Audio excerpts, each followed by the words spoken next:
Is it niche or is it niche? I think technically it's both, according to Google. Welcome to the first recorded Hacker Hangouts, and I'm excited to be talking with my friend Gourry, talking about our niche, where mine was more on pen testing side. Gourry, yours was more on what, virtualization? I guess you could say virtualization. At first, it was more on vulnerability research, but then I realized I didn't really like that. So, yeah, I went down more of the emulation and virtualization route. Was that like always your goal to go into virtualization? Like that's what you studied for? That's what you were born to do? Or is that something you kind of stumbled into? I mean, I accidentally my way all the way into computer science in the first place, if you will. I remember as a kid, I got a little exposure to software development, and then I rapidly was like, I want nothing to do with computers, and so I joined the Navy. And then I dislocated my shoulder, and I had a choice of go out to sea or pick up a keyboard. And I was like, well, I joined the Navy, but I don't want to go to sea, so I'm gonna pick up a keyboard. And yeah, that's how I ended up in that space of doing software development and vulnerability research. I actually started off as a defensive analyst, just doing like network analysis and trying to find bad guys on the network, if you will, and then moved Okay. my way towards vulnerability research. And yeah, found my way to a computer science program and started doing virtualization. But to answer your question, I always liked, I think as kids, at least in our age, we used emulators as kids. We played, my first thing, like one of the first video games I ever played on the computer was actually um, Pokemon. And yeah, I mean, it was the version that I didn't have. I think I had the red version. I wanted to play the blue version, so booted it up on the computer and got to play it on the computer. And that always interested me. And so when I had the opportunity to be part of writing emulators, not necessarily video game emulators, but real computer emulators, x86, PowerPC, what have you, I jumped at the chance and dug in and learned everything I could. That's a pretty big shift. I'm gonna move us to split screen. Is That's a pretty big shift going from I'm like intrusion detect. It was almost like incident response. It sounds like where you were actually looking at the traffic, seeing like looking for like signs of advanced persistent threat, looking for signs that a system has been popped and is doing phone home. Like, is that the type of incident response you were doing? Yeah, so I would say we were doing distance incident response, right? So, Okay. we're the people on the wire. Most people are familiar with corporate networks. Whenever you sign on, you click a thing that says you consent to monitoring. And that's so that people like me can go digging through traffic and not have to worry about, an email that flies across the wire or something Mhm. like that and seeing content and such. So, yeah, that was the idea. We got some massive amount of, got like a span port or something dumping traffic to a store, and then you start digging through it looking for indications of bad guys. Like, Yeah, like an there's indicator of like, compromise or something like that. yeah, so like one of the easiest ways to do this is just to look for like beaconing activity, something Mhm. that's trying to phone home to something that's not there, and then like switching up the HTTP, like what website it's going to constantly. What made you switch from that? Because I mean, there's people who obviously love incident response. Like that was one I never really wanted to go in because I didn't want to like. I knew friends in that field who would be like up to like 3 a.m. and I feel like their health was failing them because they were like constantly getting bombarded with it. Well, I mean, that's definitely part of it. Like, and it's one of the jokes I like to tell is that like in those situations, when you're that person, morale is everything, right? Because you can't tell the difference between an analyst who's bad at their job and they're just being nothing to find, right? Because you're basically saying go find a needle in a needle stack, right? Like Yeah. any given packet in this giant multi terabyte, 4,000 petabyte, size store. Any one packet in that, and that packet's kilobytes in size. If even a kilobyte is going to be your indicator of compromise, and it's kind of a nightmare, right? Like, so my flip over to that, how why I jumped over, the answer to that is because the Navy forces you to change jobs every 3 years, which is horrendous and unsustainable in the realm of computer security, but they do it, and they're It's okay not at it. unique. It's not unique to the Navy though, because like General Electric did this type of idea too. It used to be 5 years, and then it was 3 years, where it was 1 year to learn your current position, 1 year to excel at it, then 1 year to move into your next position. I just never. That's one of the reasons I left General Electric, was there wasn't a technical track. So pretty much, if you wanted to move up at the company, you are always moving towards management. Always, Yeah, always going to be a people leader. I had that's a no one very to do that. military esque. That's a very military esque thing. It's the military is very much up or out. You're Mhm. promoting or you're getting out. Pick one. And that So was the thing I didn't like, was they eventually made a technical track, but you had I liked pen testing. I liked this form of hacking, and I didn't want to leave it. So you were kind of forced. So you moved from incident response, or more like incident detection, and then yeah, moved where? I moved over into a more vulnerability research area, and that was where I picked up some small ideas like understanding how binary exploitation happens. In part to be able to defend stuff, you can't be a good defender unless you understand the attacks, and some things don't really have network indications, so you need to understand what's going on in the computer. So malware reverse engineering, things like that, and I got some training on how to do malware reverse engineering and such, and that was pretty much the moment I figured out, like, oh, I like software development, like this makes sense to me. I'm going to get out of the Navy. And then I went and got a computer science degree, so that was my path there. And about halfway through my degree, not halfway, about a year into my degree, I was like, this is going to drive me insane. I need to do some form of real work. So I called up some old friends, asked for an internship, and that led into my virtualization path, because they had a cool emulation thing that they were doing, and I want my hands on that. I want to understand how it works. I want to dig into it, and I kind of developed my skills concurrently by working through college and also working on that program to the extent that I became a senior dev. And now I would say I understand virtualization as a concept very well.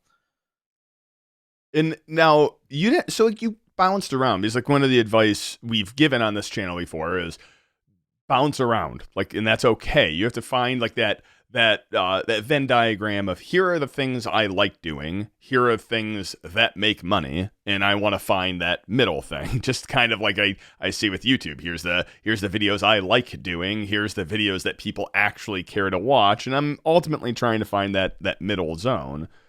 And it takes bouncing around and trying different things. It doesn't really sound like that was intentional, but it kind of ended up happening a little bit. And maybe you would have I bounced mean, again if you didn't find what you liked. I think it depends on how you define bouncing around, right? So, like, I spent 6 years in the Navy, and then I spent 8 years at my next job, and took me 4 to 5 years to get my degree during that 8 years. So, was I really bouncing around? I think most people bounce around in the 2 to 4 year time frame. So, like, I was relatively stable in one spot for a long time, and I was working on one thing professionally. And what's interesting to me on that one is, like, it is, you say it's one thing. Now I know like there's some things you can't talk about, but your main, what you've been on for the longest time, is virtualization, which feels Yeah, like a niche of a niche of a niche, which is like, well, don't get me wrong, virtualization emulation is big, but that feels like such a small niche. Yeah, I mean, I will say that when I started looking at new opportunities, I had realized that I had pigeonholed myself into one particular a set of skills, if you will. I have a particular set of skills. Um, uh, and when I went to go look for job opportunities, I started looking for job opportunities that were trying to match my particular set of skills. And that was hard. Like, basically, there's only 4 or 5 real players in this space, right? Like, there's VMware. There is, I guess, Cisco does some level of development in this space. There's like QEMU developers, although I failed to find anyone that has commercialized QEMU support. I know that Mhm. people build these things within their larger programs, but there's no like that one kind of fascinated me. The fact that I couldn't find a company that was like building QEMU models as yeah, as a service. Maybe because it's not profitable. I don't know.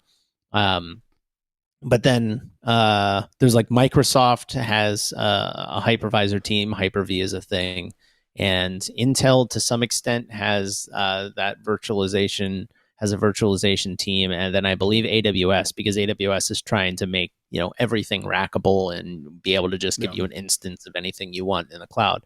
And so those were the opportunities. But then I found a couple of like offshoots in my current position that are in the world of virtualization, but not in the traditional like VMware sense, right? Where we're Mhm. talking about more academic style virtual definition of virtualization, where the academic definition of virtualization is actually the interposition on a complex system, which is to say that like you can draw a virtualization line almost anywhere in the software stack.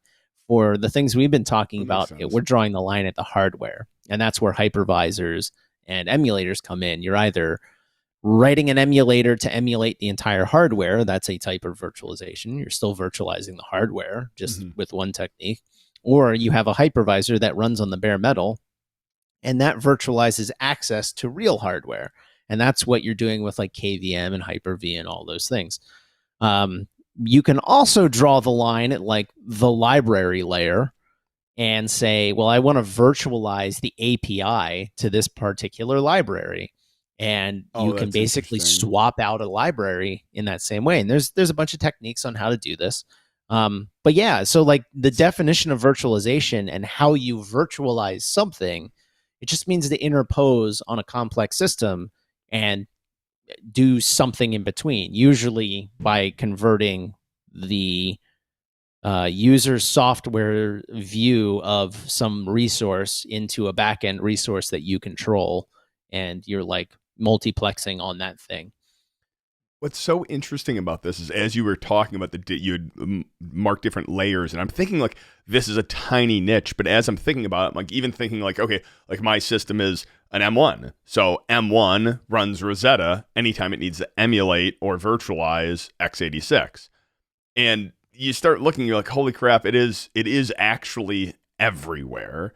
And I never really thought about it that way. So Oh while this yeah. felt like a niche, it really is. It touches so many things. And my favorite thing about this area is actually people think this is like new. Like this is a new concept where virtual machines have only existed for like 20 years. Now, virtual machines date back to like the 60s, Really? right? Like the oh yeah, like the first like design of a virtual machine was like in the 60s, early 70s, and it goes back like I think Spark even had something like What was ancient stuff.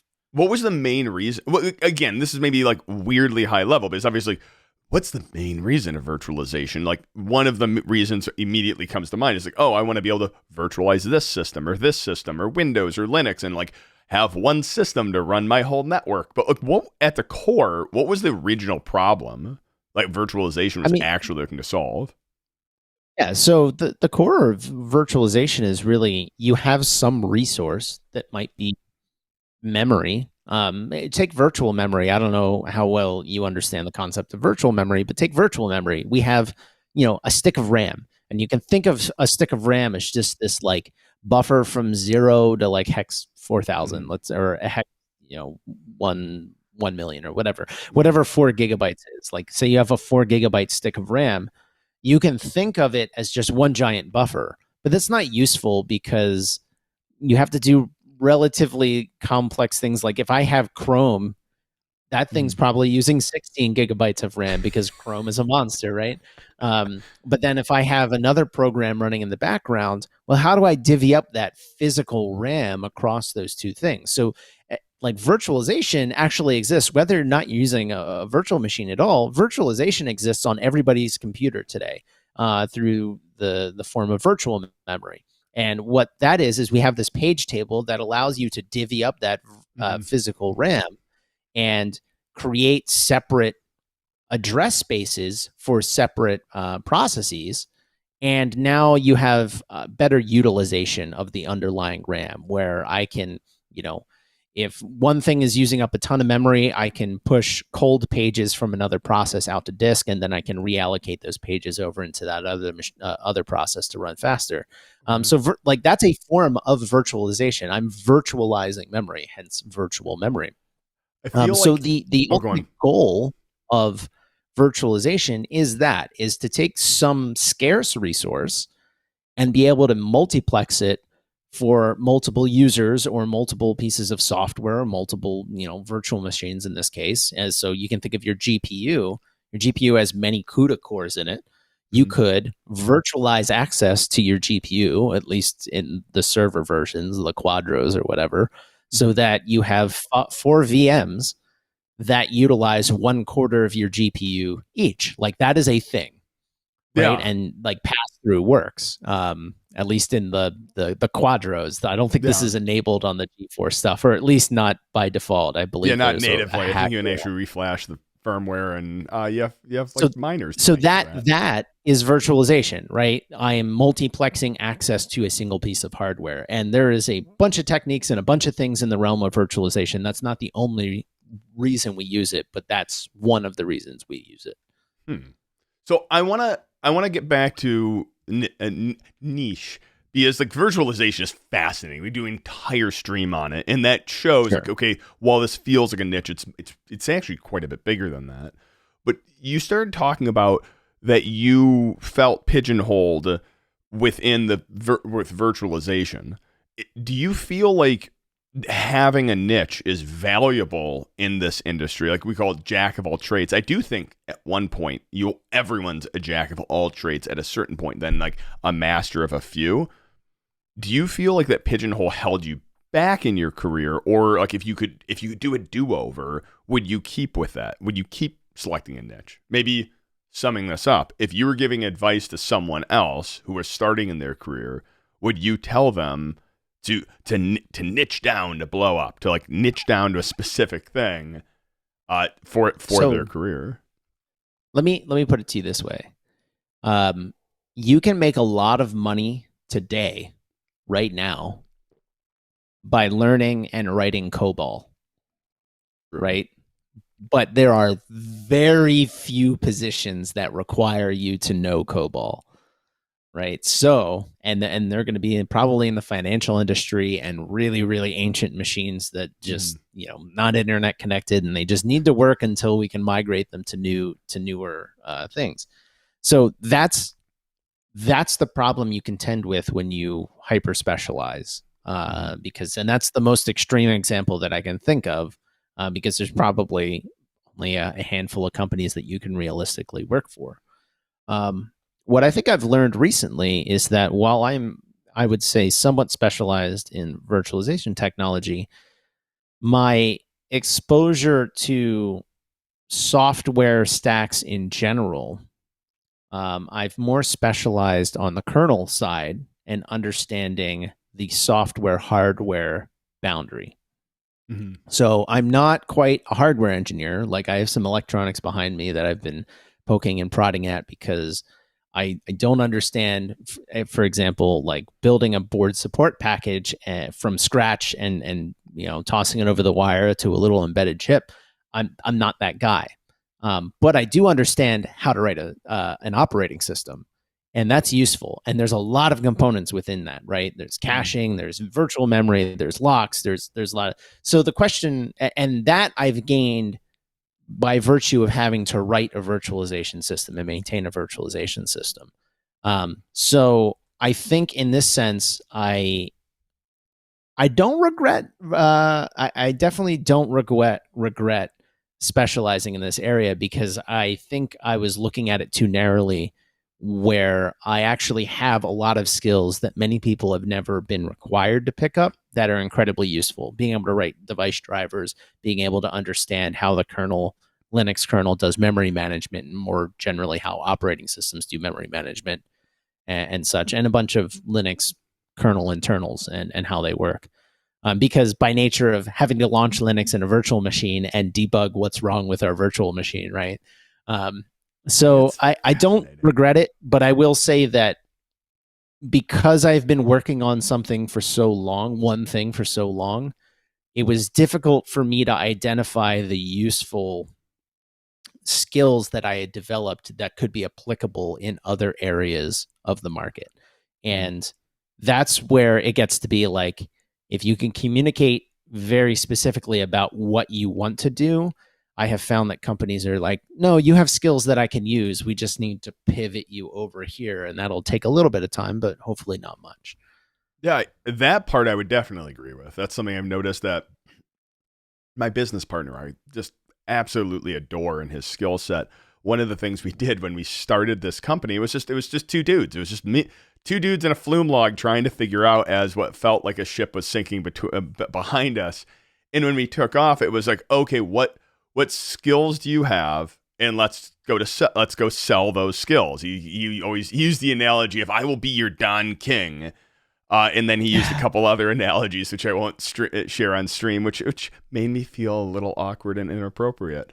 I think he called himself a pimp at one point, and I was like, wait, so that makes me okay. Well, either way, So but let grabbing. me flip this around on you though. How did you specialize into, I guess it's pen testing, right? Or do you call it something else? Yeah, I'll call Security pen assessment. testing. I'll finish the thought first, which was this idea of grabbing any individual and going, okay, their skill set is this, but we can also use them for these other things. Like something we've learned in being a small company is get good people, have those good people do good things, and your clients will have them do other things. We found ourselves now in like realms we never thought we would be in because we had people who excelled at certain things, like getting small startups, like working with healthcare startups is like a big thing that we do. And it was mainly because one of our practice leads did that full time forever, worked with startups going, I have no idea what to do in I have no idea how to build an information security program. And then going there, building out and maintaining it was a skill that he had. So now we've started marketing that. Going back to the question though, which was like, did I find myself pigeonholed in it, or how did I come? What was your question? How did I come across pen testing as like my niche? I guess. Well, yeah, I suppose like you worked at GE for a little while. What led you?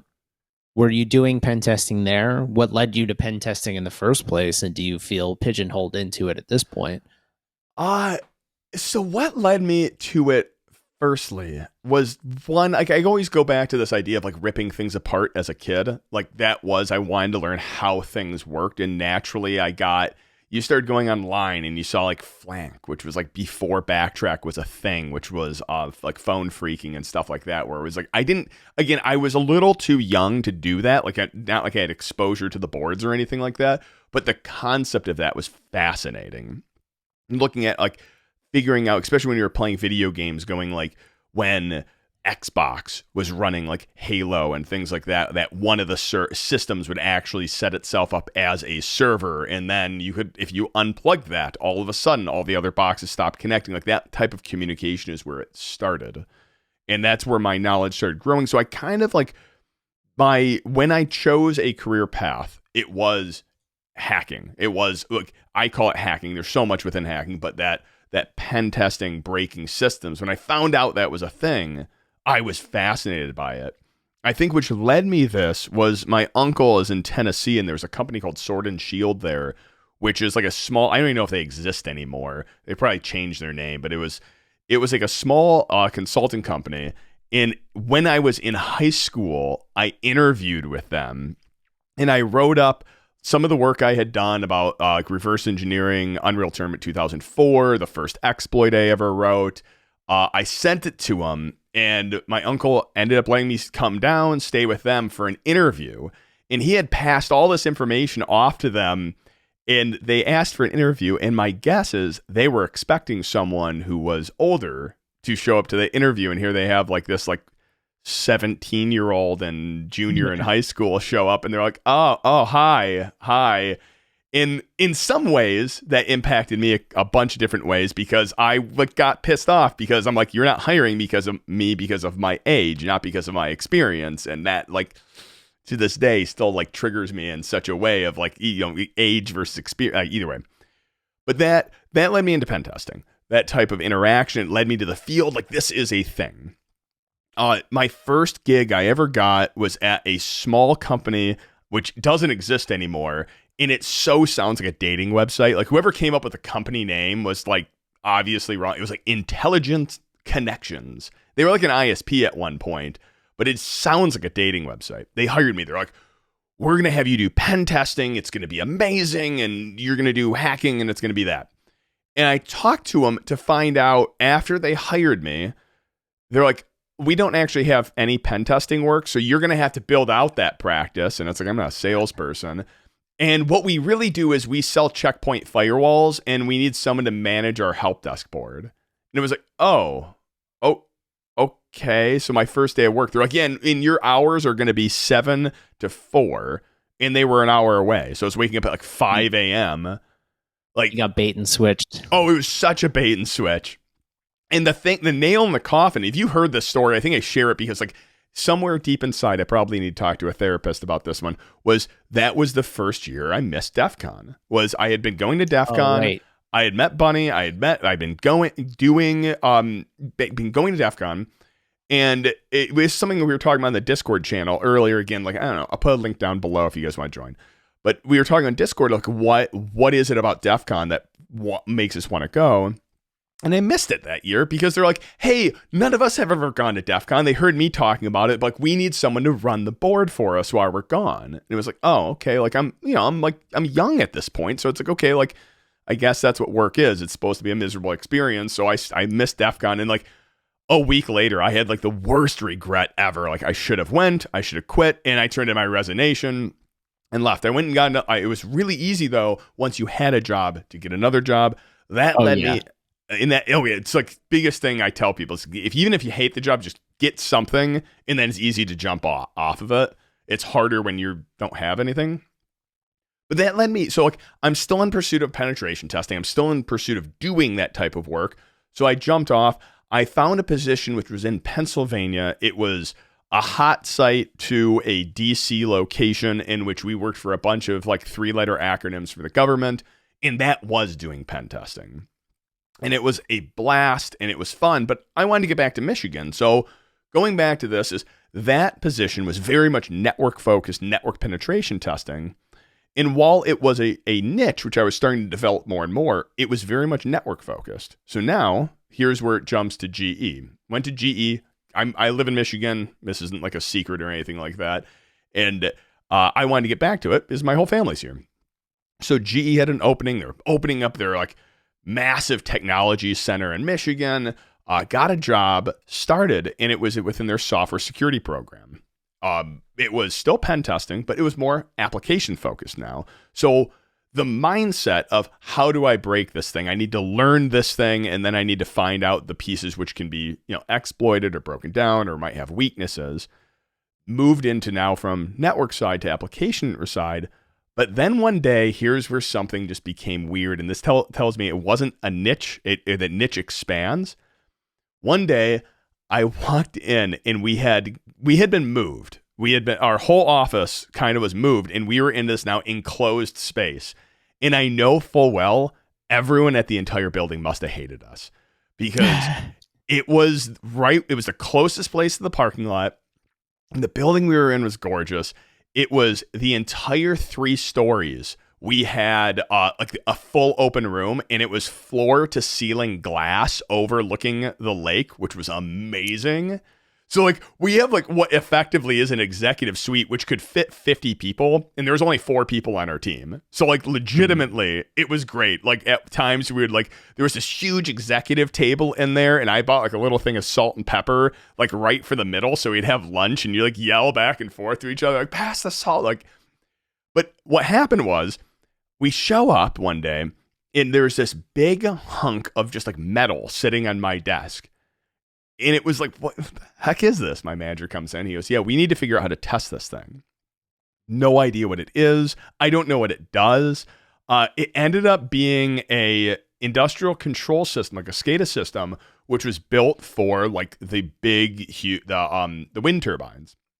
And it was like one of these things like, I don't even know what this is. And this was like before like PLC testing, SCADA system, industrial control. So like none of that testing type of stuff existed in the industry yet. So being able to look at this thing, this is when I fell in love with this field, because we're looking at this going, how do we test this? Like, what is this thing even vulnerable to? Because they made like, how do I even turn it on? like, how do I even turn it on? And it was where I just like you really had to embrace being an idiot with this one, because you're talking to eventually we got the people who designed this thing in the room, and we talked to them like, what does this thing do? Like, what would be the bad scenarios? Like they because it was like all custom and everything like that, they can't like just plug in like they wanted to make it network connected, but they can't just like, it doesn't run an operating system.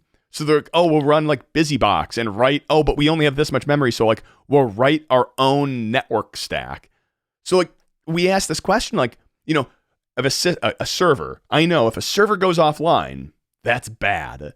With this thing, I'm like, what happens if it like goes offline? They're like, we don't care if it goes offline because it's never had network connection before. So we don't care. Like, okay, well, what happens if like what do you care about? Like, what do you care about? Like, what if I like power it off? Is that bad? They're like, yeah, as long as it reboots, it's fine. So all of a sudden we go, okay, like, how do we test this thing? So we came up with this idea of the first monitor we had was like, okay, let's just have the thing shoot out a square wave. And we're off niche right now, but I find this kind of, I'll tie it back at one point. Yeah. But let's just have it make a square wave. Effectively, like, let's have it hook up to a light bulb and just turn on and off. So we have at least some way of monitoring this thing. And then we hooked up a system, and I pulled up HPing and just started flooding the TCP stack, and then doing bad timestamps to it, or declaring a data packet and then putting way more data in it than it was expecting, and doing all these manipulations, create MAC addresses that don't exist or are against standards, and that was a whole interesting thing because we had to like almost rewrite our own drivers to allow these things to happen. Yep. And then like we figured out, okay, this thing when these things break, we're going to come up with this idea of layer 1, layer 2, layer 3 of a layer 1 crash is, or actually like there's degradation in the TCP stack, meaning it's like slow to respond. The second one is the TCP actually like goes down and crashes. The next one is the discrete monitor, or like that square wave, stops, because that would be effectively like if this was on a like this same or another type of device was on like a car, like a car factory or something like that. This would effectively be like the thing stopping and rebooting. So, degradation, TCP stack goes down, the thing reboots. And then we caught this a few times with some of the devices, which was the whole thing goes down and never comes back up. Like where it corrupted firmware or stuff like that. Oh, no. And this was like amazing to me. Like this was like, it's not often, like even now, you get cross-site scripting, you get SQL injection. We were trailblazing a new field where like, it's all you get SQL injection. You pop the shell or something like that. You're interacting with like, ultimately a system and a server. Like nothing happens. Where all of a sudden, like you see the light stop blinking. I remember the first time it happened was like everyone was like, you have that moment of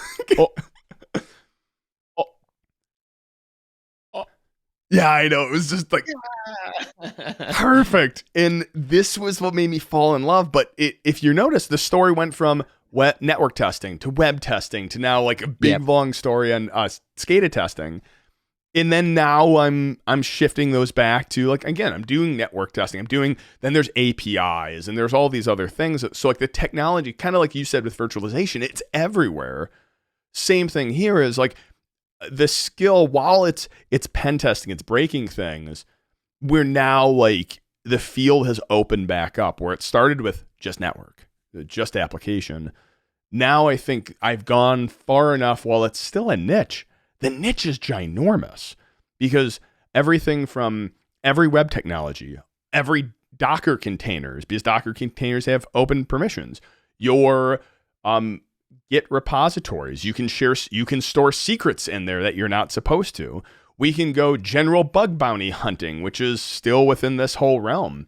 So while it feels niche, I'm not sure if it's really a niche. It's So ginormous. let me ask you a follow-up question, and then this is kind of a leading question, I suppose, into something I've said before, which is, do you think then that the field is too big? I mean, you've said before that no one can be an expert in cybersecurity, and I think what you have just described is why.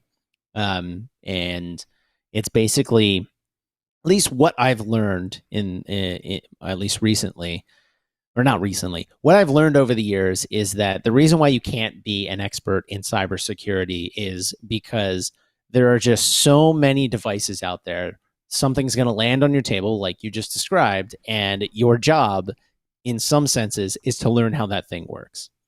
Mhm. Right. So And so if you have to do that as part of your job constantly, you by definition, no one can be an expert in everything that could possibly be broken, because everything that could possibly be broken has probably never been looked at in that fashion. yeah. So okay, let's go down this path. So I competed in NSEC, like woohoo, shout out, got second place, Cold Root, like the most amazing team ever. Like, and I'd say that they're freaking phenomenal. Is we competed there. One of the challenges I came across, I did a video on this, so I'll go if anyone cares to watch. Like it's on my channel. Is what I loved about this was it was a timing attack. It was a side channel attack. This concept has existed for a long time, but the way it was implemented, typically here's high level. You have a command. I'm going to send a bunch of traffic to it, and then I'm going to start detecting the latency back. Does it take 5 milliseconds? Does it take 10 milliseconds? If I send this connection, if I send this data packet, it always comes back in 5 milliseconds. But if I send it with like this password, all of a sudden it takes longer. Why is it taking longer? If you look at the code, it has to go longer down before it rejects it. The way you had to do this, like the actual attack, was this HTTP2 specific attack where you can hide two packets, you can hide two requests in a single packet so they get to the server at the exact same time, and then you can start doing your detection. The idea of side channel or this timing attack is not new. It's not a new concept. But I had never heard of this attack.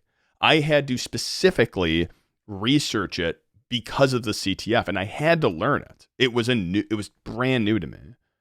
So has the field got so big? I think the longer you're in the field, you embrace the fact that like I have no idea how to do this thing. It goes back to a quote I love from you. But it's like I have no idea how to do this, but I'll figure it out.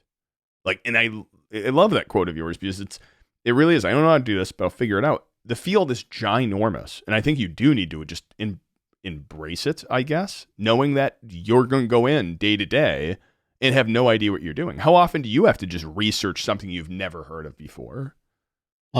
Constantly. Yeah. I mean, I'm walking into a new job right now, walking into a new development environment, new software, new techniques of doing things, and it's very tough in some senses to ask the questions that you need to ask without making it sound like, why was XYZ design chosen, can be taken as a very offensive question, I think, where it's just like, I disagree with this choice. It is bad, is not what I'm attempting to say, but that's the way it can be perceived, right?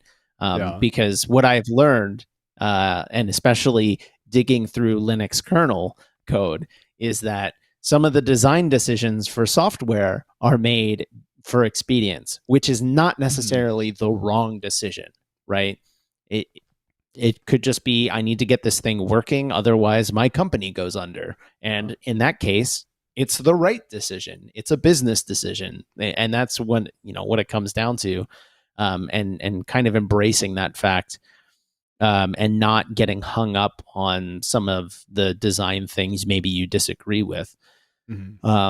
So yeah, I mean, as in some senses, like I feel like that every time I open up a brand new code base that I've never looked at before, it's like it's a little daunting, but then I remind myself, well, I had to figure out how the memory manager in the Linux kernel worked.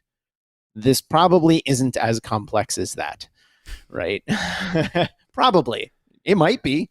but Yeah, that's we'll figure it out, right? the thing you said was so interesting was in it you open this code base and you're like, why did you make this decision? And we forget that, like, as you said, there's not just code doesn't get written in a bubble, like where it's like, oh, you have unlimited time.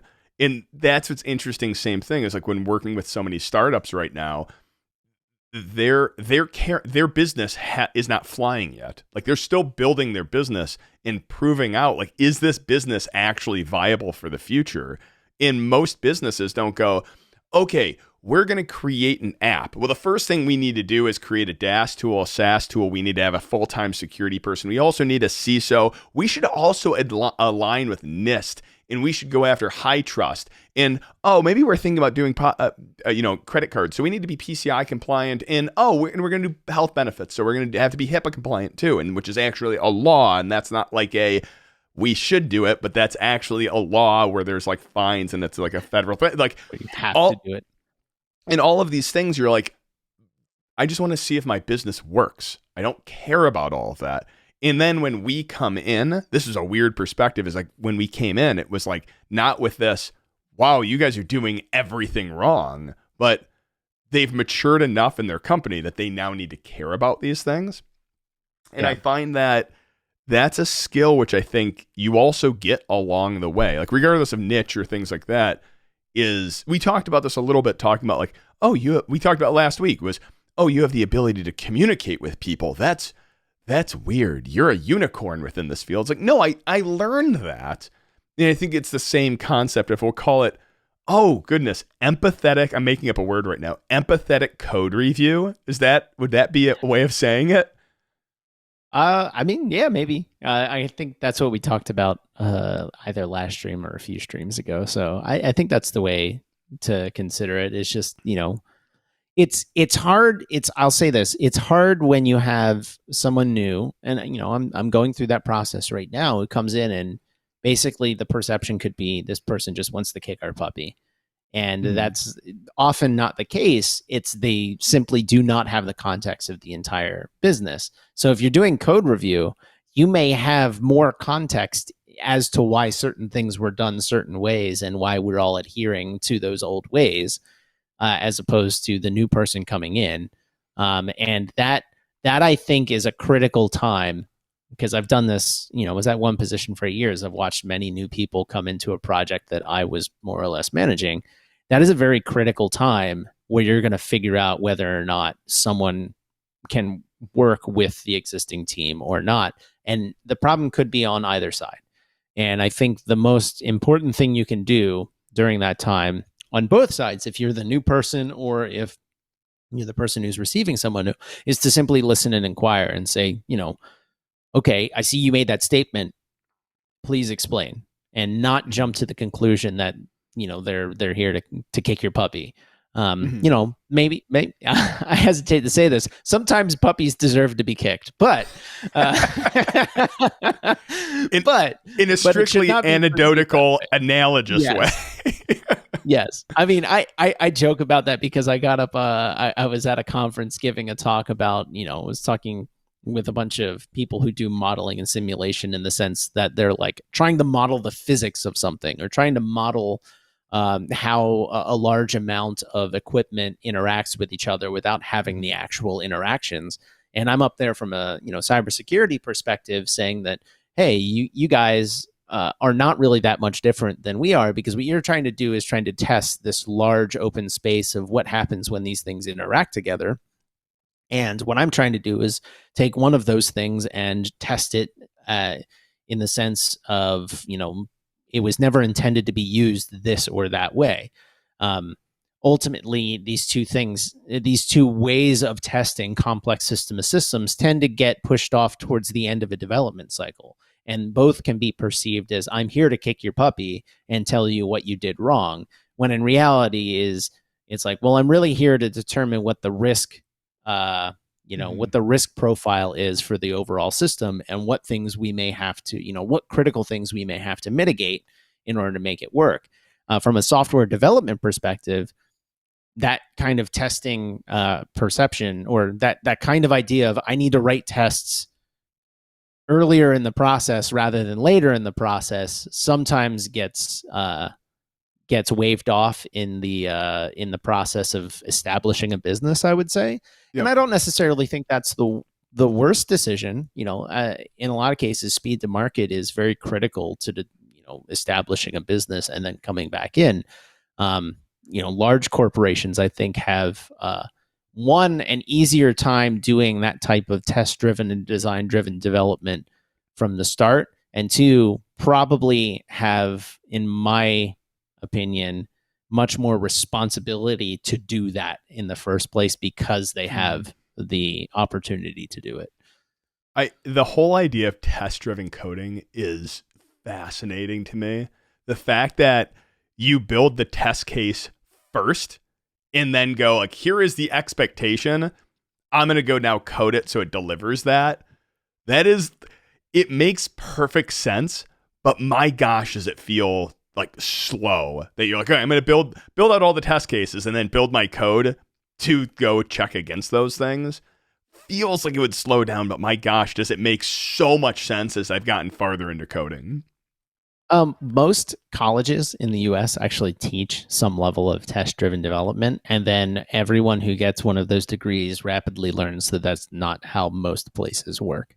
Um, at least in my experience, and from the people that I know, very few people engage in actual test driven development where you write the tests and then you write Mm-hmm. the thing. In many cases, because that only works if you're able to define the input very specifically, right? The input to your program.